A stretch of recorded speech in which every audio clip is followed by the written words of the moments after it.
En los relatos populares de Haití, aparece la figura de los Tonton Macoutes, u hombres del saco, que se caracterizaban por secuestrar a los niños por la noche, y guardarlos en su mochila. Aquellos que fueron secuestrados, según se decía, nadie los volvía a ver.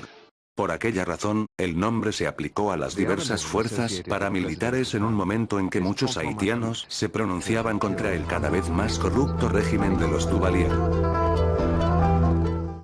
En 1957, un hombre logró derrocar a una tiranía que azotaba al pueblo haitiano. Ese hombre se ganó el corazón de cada uno de sus ciudadanos con una campaña basada en el nacionalismo negro y vudú, que llegó a ser uno de los elementos más importantes de su gobierno. Por un momento se creía que el pueblo de la Dessalines iba a tener su redención. Ese hombre era nada más y nada menos que François Duvalier. El Haití que recibió Duvalier era una nación con una tasa de alfabetización del 10%, un alto desempleo y una tasa de mortalidad infantil del 50%. Solo el 15% del presupuesto se destina a las operaciones, mientras que el 85% era destinado a los salarios de anteriores administraciones. Pero algo cambió en ese líder carismático. ¿Qué hizo a Duvalier el dictador sanguinario que todos conocemos? Después de recibir el cargo en 1957, Duvalier, siguiendo su promesa de darle libertad y seguridad a su pueblo, inició una purga, por decirlo así, en el ejército haitiano dirigida a todos los militares relacionados con su antecesor Antonio Quebreu.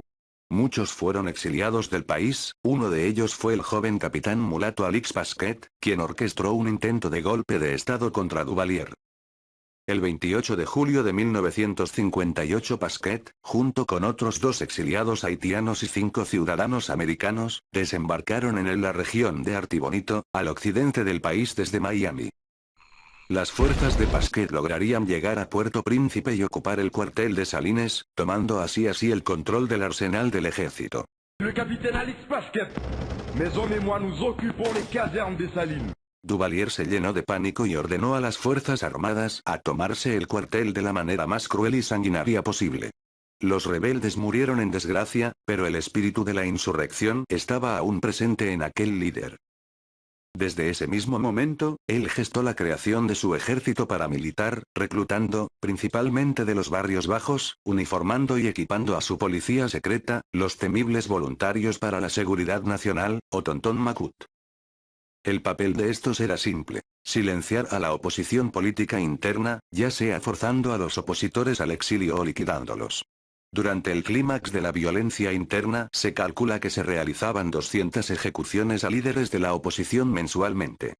Haití, 26 de abril de 1963. Había habido un intento de secuestro de Ian Claude, Baby Dog Duvalier, esa mañana, y su padre decidió desencadenar su ira y sus secuaces, en toda la ciudad de Puerto Príncipe.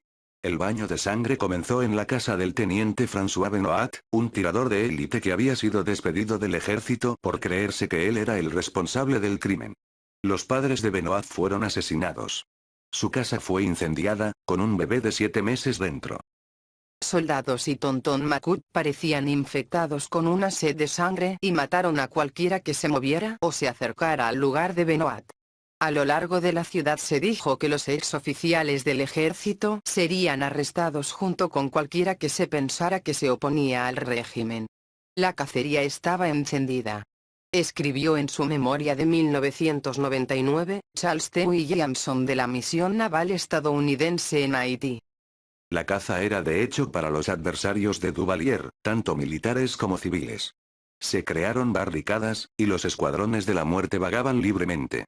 Las granadas y las bombas estallaron durante el día y los disparos sonaron en la noche, dando lugar a un día de mutilación.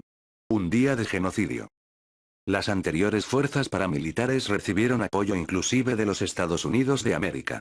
Desde inicios del gobierno de Duvalier hasta la suspensión de relaciones diplomáticas con Haití, los Estados Unidos dieron $435 millones en ayuda y asistencia militar, lo que incluyó la supervisión del ejército estadounidense en las labores de entrenamiento. Catholic funeral mass was celebrated at the presidential palace in Haiti today as François Papadoc Duvalier was buried. En 1971, François Duvalier falleció, dejando a su hijo de 19 años Ian Claude en el poder, manteniendo así a su familia gobernando y a los Tonton Macoute aún presentes. En 1986, sin embargo, era evidente que la lealtad de la milicia a Baby Dog se había desvanecido. Cuando Ian Cloud fue obligado a huir del país debido a disturbios civiles, los Makuts no lo detuvieron. La caída del duvalierismo dio lugar a la disolución del VSN. Algunos de los ex Tonton Makuts huyeron del país, mientras que muchos de los que quedaron fueron objeto de violentas represalias. Me encantaría decirles que la historia de los Tonton Makut acaba ahí, pero les estaría mintiendo. Muchos se quedaron en el país y ayudaron a derrocar al político de izquierda Jean-Baptiste Aristide en 1991 cuando era presidente, instaurando una junta militar donde fueron conocidos como los temibles Attachés. La junta militar cayó gracias a la operación Defender la Democracia, pero Haití nunca recuperaría esa estabilidad democrática de antaño.